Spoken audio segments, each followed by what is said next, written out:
Jikalau ada 3 Tuhan, maka akan terjadi konflik. Saya setuju. Itulah sebabnya Al-Maidah 116 itu triteos, bukan tritunggal. Adakah engkau menyatakan Maryam dan ibumu dan engkau adalah 2 Tuhan selain aku? Kata Allah, itu triteos, bukan tritunggal.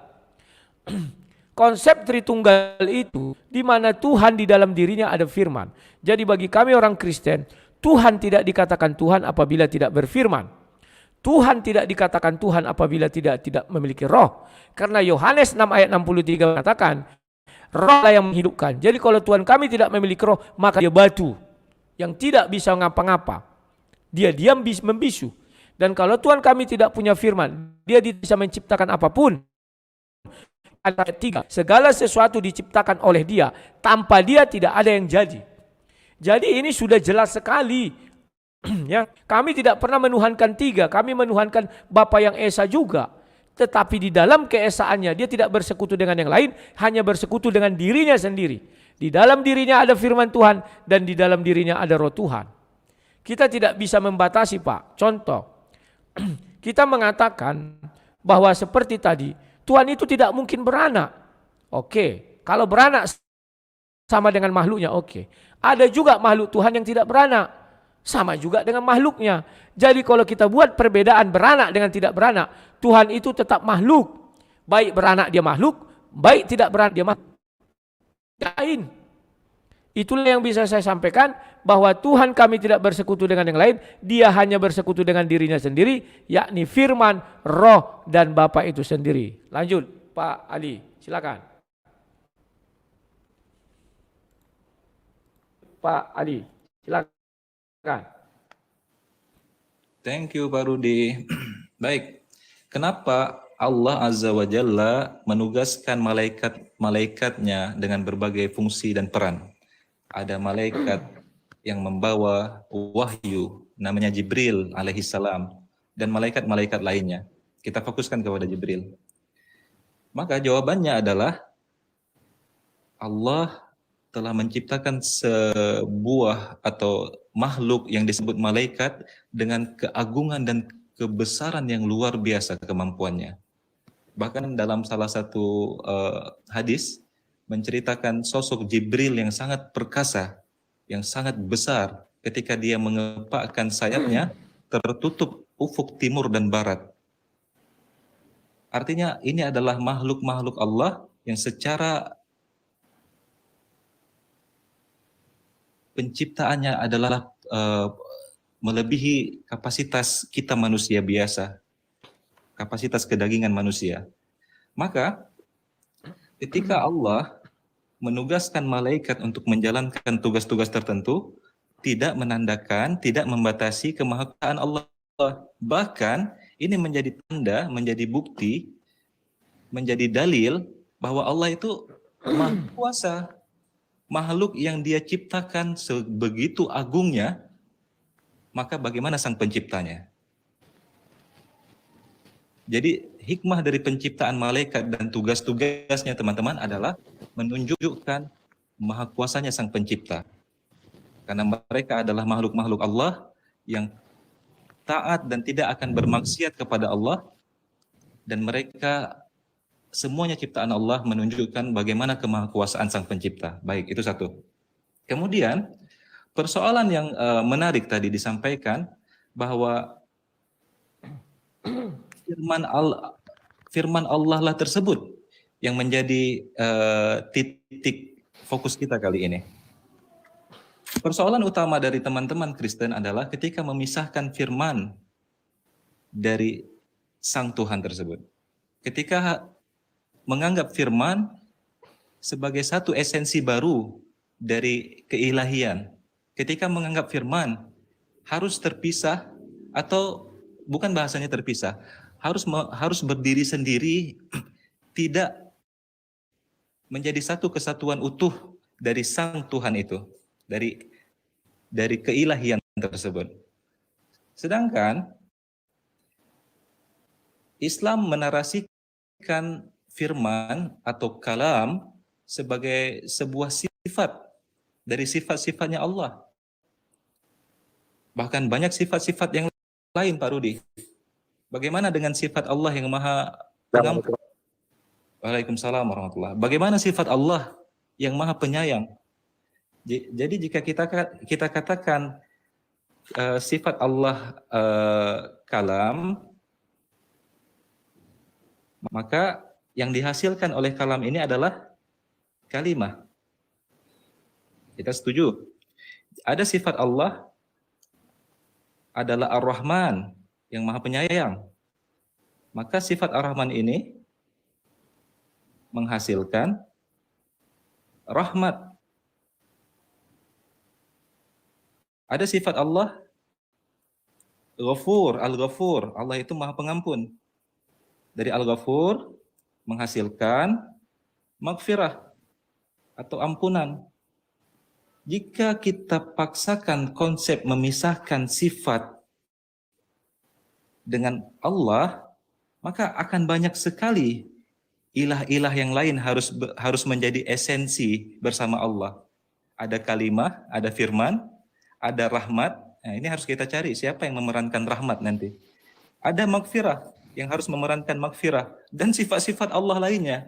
Jadi kesalahan fatal ketika menjadikan firman salah satu sifat Allah menjadi esensi tersendiri, menjadi pribadi tersendiri bersama Allah. Kemudian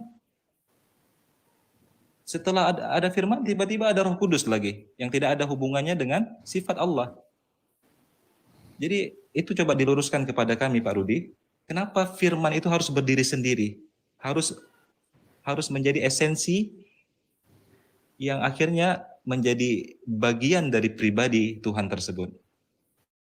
Sedangkan Islam menegaskan dengan sangat clear sekali bahwa Allah itu satu, adapun kalamnya, firmannya, maghfirahnya, rahmatnya, kasih sayang, semua sifat Allah yang bersama dengannya. Terima kasih Ustadz ku yang tersayang. Kan iku. Saya sudah mencatat di sini ya. Yang pertama saya ada terlupa tadi Isa. Isa itu kalamullah yang nanti pada hari akhir dia datang sebagai hakim loh. Jangan keliru. Sahih Muslim 220 ya. Hakim nanti Isa. Jadi bukan Allah SWT yang menghakimi tapi Isa. Dan yang memindahkan orang dari surga, dari neraka ke surga bukan Allah SWT. Tetapi Nabi Muhammad 6080 Sahih Bukhari ya 6080. Kemudian Allah SWT memang betul tidak tergantung kepada malaikatnya. Tetapi kalau Anda tadi menyebutkan malaikat itu ada malaikat ini, malaikat ini, malaikat ini, artinya dia tergantung. Masa untuk menyampaikan firman harus ada malaikat yang mengantar-ngantar firmannya? Kan cukup dari langit dia bersuara, dari ars. Hai Musa. Sekarang coba kita buka surah yang kubilang tadi ya. Saya suka sekali, bukan surah Maryam 53, 53 tapi 52. Dan kami telah memanggilnya dari sebelah kanan gunung Sinai dan kami dekatkan dia untuk bercakap-cakap. Jadi di situ Allah SWT bercakap-cakap langsung dengan Musa. Pertanyaan saya, ketika Allah hadir di hadapan Musa dalam apa? Apakah dari ars dia berbicara? Tidak. Faktanya mana? Saya tidak ada asumsi, saya buka langsung ayatnya. Kita buka surah 28 ayat 30. Sebelum itu surah Maryam tadi saya bacakan dulu tafsir Ibnu Katsirnya. Biar jangan dibilang saya asumsi ya. Oh harus buka sebentar, aku bukakan. Mana tahu ini permintaannya kayak kemarin dituduh saya tanpa dalil. Padahal saya sudah kasih ayat, itu kan tinggal bacakan saja. Ke belakang, sabar ya, tunggu. Udah. Ini saya bacakan ya. Ini. Surah Maryam 53. Dan kami telah memanggil dari sebelah kanan gunung Sinai ya. Nah ini. Dan kami dekatkan dia untuk bercakap-cakap. QS Maryam 52. Sekarang tafsir Ibnu Katsir. Yakni, nah ini. Ada di sebelah kanan Musa saat ia pergi mencari nyala api. Dari api yang dilihatnya itu ia melihat ada nyala api. Maka ia pergi mencarinya. Maka ia menjumpai nyala api itu berada di sebelah kanan gunung Tur. Yakni sebelah barat di tepi lembah. Lalu Allah mengajak bicara langsung dengannya dan menyerunya serta mendekatnya. Maka Allah bermunajat kepadanya. Ini ya. Jadi di sini Allah bicara langsung artinya suaranya keluar dan Musa mendengar. Sekarang kita lihat. Allah yang bicara langsung itu yang mana? Surah 28 ayat 30. Kita buat. Di sini jelas dikatakan sama tadi ya dengan itu surah Maryam.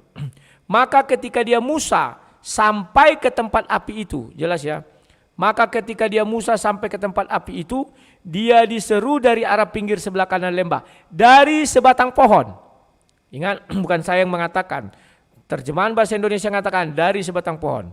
Di sebidang tanah yang diberkahi. Jadi pohon ini berada dalam berkahi. Ini merujuk kepada surah Maryam 52. Keluarlah suara bercakap-cakap langsung. Wahai Musa, sungguh aku adalah Allah, Tuhan seluruh alam. Sudah jelas ya.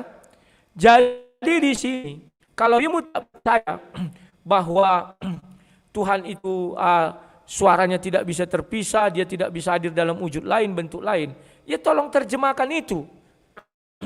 Saya tidak mau membuat terjemahan sendiri, nanti saya bilang, wah Tuhanmu hadir dalam wujud apa ini? Coba jelaskan, api kah, lembah kah, tanah datar kah, atau pohon? Sehingga di situ ada pengakuan bahwa dia adalah Allah. Kalau dia bisa hadir dalam salah satu wujud yang 4 tadi dan bercakap-cakap langsung, wow luar biasa sekali. Lebih mulia berarti Tuhan datang dalam wujud api, lembah, tanah datar dan pohon daripada dalam wujud manusia. Ada orang mengatakan, oh itu kan tabir ya, Tuhan menggunakan tabir pohon, bisa. Kenapa Tuhan tidak bisa menggunakan tabir manusia? Kan jadi lucu kita lawak-lawak membatasi ketuhanan itu sendiri. Nah, kami itu dia firman Tuhan itu adalah bagian dari Tuhan. Sudah kita buktikan tadi ya, bercakap-cakap langsung.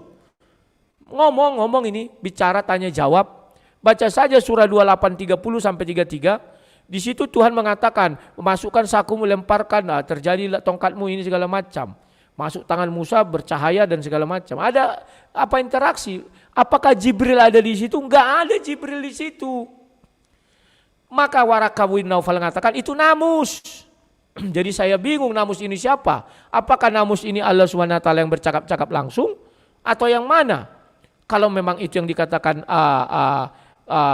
siapa Waraqah bin Naufal Sahih Bukhari 3, artinya bukan Allah namanya tapi namus. Tapi kalau Sahih Bukhari Waraqah bin Naufal itu ngawur, berarti malaikat. Malaikat enggak ada di situ. Yang mana malaikat? Ya. Kemudian saya baca lagi nih. Begini kawan. Allah memiliki 20 sifat, 99 nama. Salah satunya yang kau bilang tadi sifat. Andai kata hilang satu, apakah itu Allah SWT? Tidak. Misal kau mengatakan dia maha pengasih, ternyata 19 tinggal lagi sifatnya. Yang maha pengasih misalnya hilang. Artinya itu bukan Allah SWT karena dia tidak punya kasih. Kan begitu jadinya. Artinya dia terikat kepada 20 namanya. Kalau kurang satu, itu bukan Allah SWT. Sama dengan 99 nama. Sama saja. Hilang satu, berarti itu tidak kita kenali. Itu bukan Allah SWT. Allah SWT itu 99 nama, 20 sifat. Kurang satu nggak bisa. Sama dengan kami. Tuhan yang kami sembah memiliki 3 hal. Yakni tubuhnya itu Allah itu sendiri, rohnya dan firmannya. Hilang satu, itu bukan Tuhan kami. Misalnya dia tidak punya firman, oh itu bukan Tuhan kami setolak. Misalnya dia tidak punya roh, oh itu bukan Tuhan kami. Misalnya dia bukan roh, itu bukan Tuhan kami. Itulah sebabnya kami mengklaim bahwa Tuhan Islam berbeda dengan Tuhan Kristen. Tuhan Islam adalah zat, Tuhan kami roh. Maka kami bilang itu bukan Tuhan kami. Karena itu zat, kami roh. Itulah hebatnya ketuhanan Kristen ini. Lah, kalian tidak paham. 20 sifat kurang satu, apakah itu Allah SWT yang bisa kalian kenali? Bukan. 99 nama, kurang satu. Apakah itu Allah SWT yang kalian bisa kenali? Tidak. Sama dengan Nabi Muhammad. Nabi Muhammad memiliki 99 nama juga. Itu kriterianya. Kalau ada orang mengaku Muhammad A, Muhammad B, Muhammad C, Muhammad D.